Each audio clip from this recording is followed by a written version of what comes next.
justice bi gis neen ki nga xam ne que moo di le président Bassirou Diomaye Diakhar Faye afin mu jël benn décision que ni rapport yi léegi dootul jaarate si kenn yoon lay dem directement trajectoire bi da nga koy wàññi parce que trajectoire lu muy gën a bëri ñaaxu mi aussi di gën a bëri yoon directement lay dem maanaam si peut-on entendre par là que ni yëf yi du amati ay jàddu gauche ñëwal droite.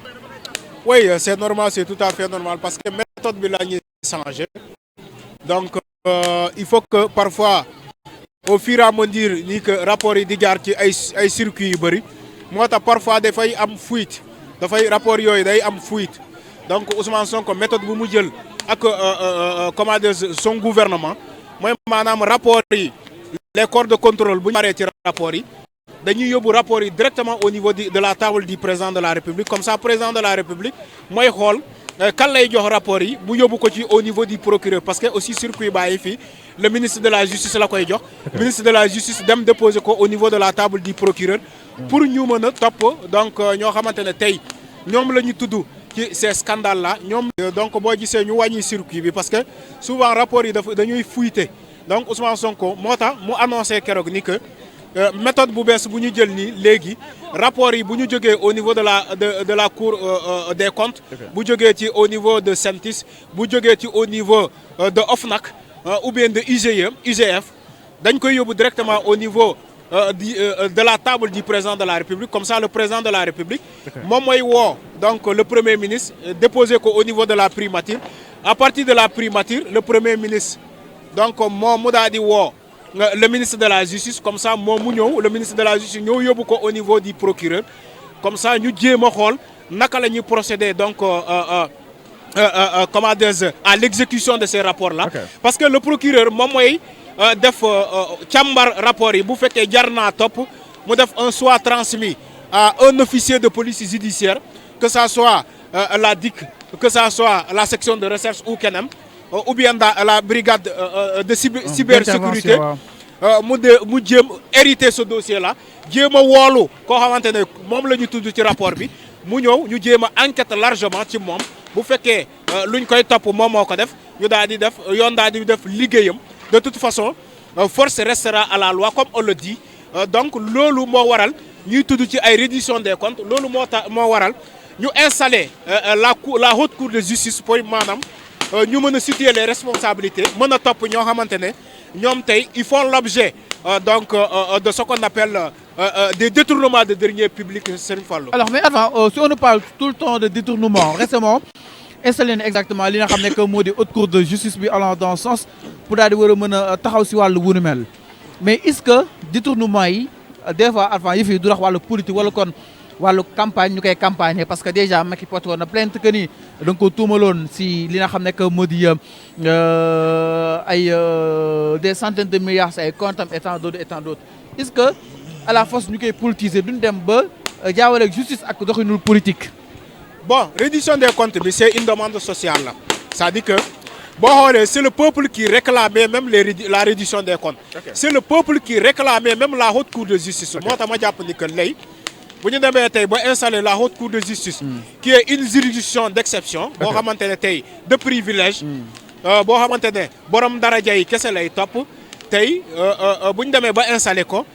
peut-être matal nañu ci benn yéene ci benn pàcc ci yéene de la population qui réclamait cette haute cour de justice moo tax ma ne la nekkul mbiru fayanto la mais plutôt rendre la justice parce que si il y a des cabales politiques te aussi ma fàttali un peu Serigne Fallou les rapports day yu ñuy cité nekkul Diomaye moo ko organisé rapport yooyu defar nañu ko depuis ci jamono Macky Sall. C'est des rapports qui ont été du lu bees daal du lu bees c'est des rapports qui ont été déjà conçus ci le régime de Macky Sall boo jëlee le rapport du Prodac tellement concite tellement temps rapport boo xamante ne depuis ci jamono Macky Sall lañ ko defar beaucoup de rapports yoo xamante ne tey ñu ngi ci table procureur on parle de plus de 45 rapports ñoo xamante ne tey teg nañ ko ci table procureur c'est des rapports yoo xamante ne bu ñu ko defaree dafa yàgg depuis ci jamono Macky Sall donc on peut pas parler ici de mbiru fayanto on peut pas parler ici de règlement de compte mais plutôt de rendre la justice au nom du peuple parce que c'est le peuple qui réclamait la reddition des comptes c'est le peuple qui réclamait même la haute cour de justice donc moo tax ma ne la tey bu ñu demee ba loolu yëpp antu donc on a rendu justice au peuple au nom du peuple donc na ñi ñi bàyyi di naan mbiru fayanto la le premier ministre même Ousmane Sonko l'a précisé keroog ci le vote du budget keroog aussi ba muy def sa déclaration de politique générale Ousmane Sonko dafa préciser ni mbir mi Serigne Fallou nekkul mbiru fayantoo na nekkul mbiru règlement de compte la mais plutôt on rend la justice au nom du peuple plutôt seen jublukaay mooy maanaam yëf yi leer mooy maanaam ñu def ba yëf yi leer donc rendre affaire bi bu leer moo tax ñu wax tey ci réduction des comptes moo tax ñu way tey ci ay haute cour de justice. Alors c'est clair exactement. Enfin, parlant de la réduction des comptes moo ñu permettre ñu enclencher exactement cette juridiction haute cour de justice mu composé 16 membres alors les 16 membres qui la composent enfin concrètement est-ce que dal na sa xel. Oui dal na sama xel dans la mesure des cas yoo xamante ne tey c'est des parlements ñoo siégé au niveau de cette haute cour de justice. Mais l'absence d'Aïssata Sall ça n'a pas d'impact impacté wul. Aïssata Tall c'est un député ñëw. Aïssata non impacté wul non ça n'impacte pas parce que Aïssata Sall nekkul assemblée nationale ci posture avocate wala juge dafa nekk assemblée nationale parce que elle est députée honorable la donc il y a des députés qui ont été installés ci cette haute cour de justice donc on respecte ces députés là il y a 8 députés titulaires qui ont été installés et 8 députés suppléants ñu composé cette haute cour de justice plus le premier magistrat donc le premier président de la cour suprême moom moo présider cette haute cour de justice donc loolu moo tax ma ne la Aïssata Tall Sall mu teew ci cette haute cour de justice wala mu bañ a teew amul benn impact de toute façon c'est des députés c'est la représentation nationale moo composé tey cette haute cour de justice Serigne Fallou. Alors mi ngi noonu exactement li nga xam ne que moo di haute cour de justice bi nga xam ne itam taxawal nañ ko mais enfin Amadou Ba pourquoi ñu ne muy daw Ousmane Sonko. mais c'est la question qu'on se pose. Amadou Ba boo xamante ne non c'est réellement c'est le cas parce que Amadou Ba ci campagne bi daanoon a souhaité fii benn dialogue entre moom ak Ousmane Sonko ba médias yi reprendre ni que oui effectivement bëgg nañu dialogue boobu mais à la grande surprise générale moment quand l'occasion s'est présentée pour que Amadou Ba jàkkaarloo ak Ousmane Sonko mën ko poser ay questions wala Ousmane Sonko mën ko répondre mais Amadou Ba a préféré briller par son absence comme on le dit lan moo manifesté lan moo xew les gens ne savent pas. dañoo xëy gis les journaux ñu titré pourquoi Amadou Ba a brillé par son absence pourquoi Amadou Ba n'est pas venu on sait pas. Il n'est pas venu on sait pas. mais c'est la première fois muy absenté. dégg naa sax benn député bu dëkk Mbacké jéem ko sandi ay picc ñu ne les absents. Assemblée nationale lan la wax ci les absences donc le président de l'Assemblée nationale El Malick Ndiaye lan lay jël ban mesure lay jël ci les absents parce que il y avait tellement d'absents nakul moom Amadou Ba kese qui s'est absenté mais Cheikh Omar Anne ñëwuloon. Cheikh Omar Anne. Oui Cheikh Omar Anne dafa absenté et aussi l'autre député aussi comment il s'appelle. kii daal moo ñëw si Abdou Karim Sall daal moo ñëw dëggal boppam. voilà moom kese moo ñëw. Abdou Karim Sall daal moo ñëw dëggal boppam Amadou Ba numéro 1 ñëwul Cheikh Omar Anne ñëwul keneen ak keneen ñëwuñu. Donc loolu c'est des interrogations majeures yoo xamante ne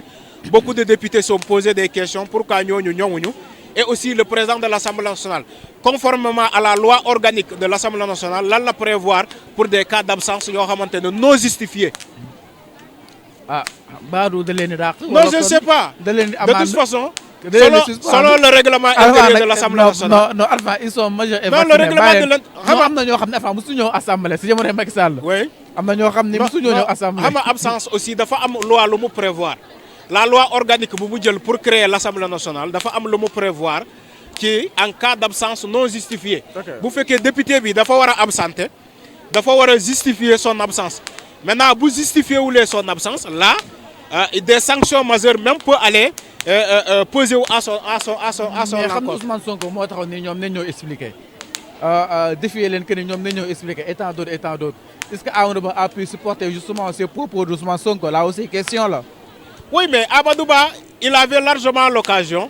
pour mën a poser jàkkaarloo ak Ousmane Sonko poser ko ay questions wala jàkkaarloo ak Ousmane Sonko comme l'ont fait Abdou Mbow quand il a eu l'occasion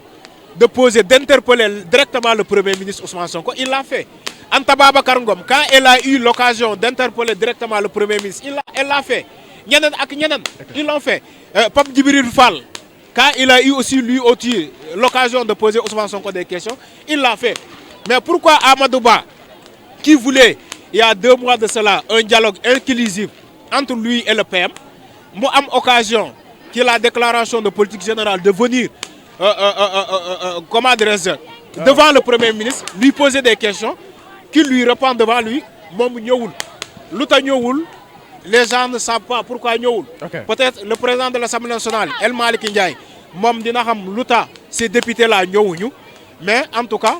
le peuple sénégalais voudrait savoir pourquoi ces députés là ñewuñu kérok à l'hémicycle. Alors bëgg nañ ko daal di xam pourquoi ñoom ñëwuñu à l'hémicycle ba saanu assemblée nationale ba noonu daal di taxawal li nga xam ne que mu di la DPG bu Ousmane Sonko. Alors enfin dañuy daal di ñëw itam suñu dernier point mooy mbiru Mollah Morgun.